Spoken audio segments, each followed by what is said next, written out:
Students, today we are going to learn about what metaphysical poetry, School of Metaphysical Poetry is in English literature, because it's very important and almost in every university the metaphysical poetry and its practitioners are studied, and in our JNVU course as well, Metaphysical School of Poets are recommended for study. So, metaphysical poetry, literally meta means beyond and physics means physical nature. It was Dryden who first used the word metaphysical in connection with Donne's poetry, John Donne's poetry, and wrote, "Donne affects the metaphysics." And Dr. Johnson confirmed the judgment of Dryden. Ever since, the word metaphysical has been used for Donne and his followers. Besides Donne, there are few poets like Richard Crashaw and Abraham Cowley. And George Herbert, Henry Vaughan and Treherne are considered other metaphysical poets, and some cavalier lyricists like Thomas Carew and Sir Richard Lovelace are also considered, especially they were satirists like Donne and Cleveland, and they are also considered metaphysical poets. In modern poetry, T.S. Eliot, John Crow Ransom, and Ellen Tate are also considered to be having metaphysical influence. So, metaphysical poets, what did they do? Especially, they used intellect in their poetry, and there is much intellectual analysis of emotion and experience. And metaphysical poets were the men of learning, and to show their learning in their poetry was their whole endeavor. And they excessively used hyperbole or some exaggerated statements, and they employed far-fetched imagery and metaphors, and especially metaphysical conceit they used in their poetry. And if we think, the peculiarity of the metaphysicals are they use figures of speech excessively. The similes or metaphors are far-fetched, as I have told you. Their figures are elaborated to the farthest limit. The relationship they perceive are occult. They are not obvious on the face of nature.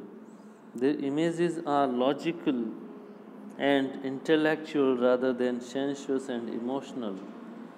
So, whatever they wanted to convey was in a unique way.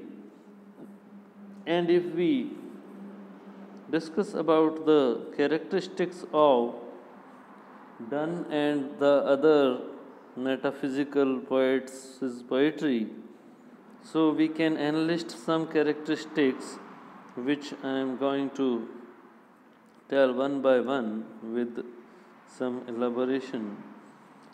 So, metaphysical poetry is complex and difficult basically, and varied concepts and ideas are brought together. The ideas which were not related to each other, they are yoked together. And secondly, It is intellectual in tone. There is an analysis of the most delicate shades of psychological experiences. Then there is a fusion of emotion and intellect, as there is intellectual analysis of emotions personally experienced by the poet. It is full of conceits, which are in introduction I have told you, and conceits which are learned, intellectual, and over elaborated. Then argumentative.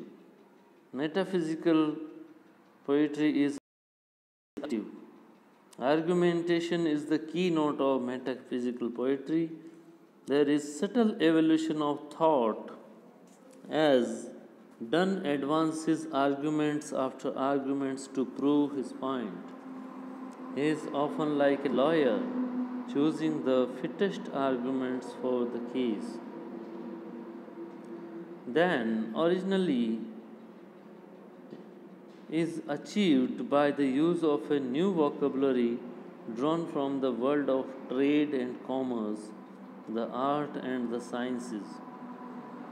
So, poetry becomes a bit difficult, and one who reads poetry for emotions finds himself in the world of trade and commerce and art and sciences. In order to arrest attention, often a poem begins abruptly in a colloquial manner, like his sun rising, the canonization.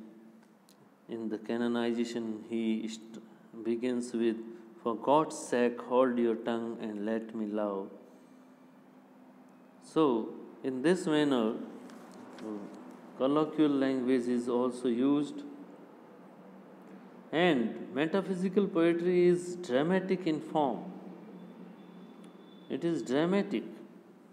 The Bluesome poem, The Bluesome from Donne, is in the form of a dialogue between the poet and his heart, which is treated as a separate entity. As has been well said, his poetry, Donne's poetry, presents a drama of ideas. His lyrics are dramatic. A poem of Donne is a piece of drama. So, students, we see that Donne and his other metaphysical poets employ a lot of wit and intellect and arguments as well to prove their point. And when one reads, one finds that it is a poem. It is not a poem, it is a drama, because there is a colloquial beginning of a poem or a dialogue is sustained there. So it becomes a new experience for the poetry reader. So the metaphysical poetry is very interesting to read, and it surprises us by its wit and its metaphors and far-fetched imagery and conceits. So, students, we will take Donne's The Good Morrow as it is in our course, in our next class, and it is useful for all the 3-year students for graduation. So, students, the questions of metaphysical poetry are asked in various examinations. So, you are to prepare the chief characteristics and poets of metaphysical school, and what Dryden and Johnson and Grierson have said about metaphysical poetry is important. So you are to go through this school of poetry by the books you have with you. Till then, thank you very much.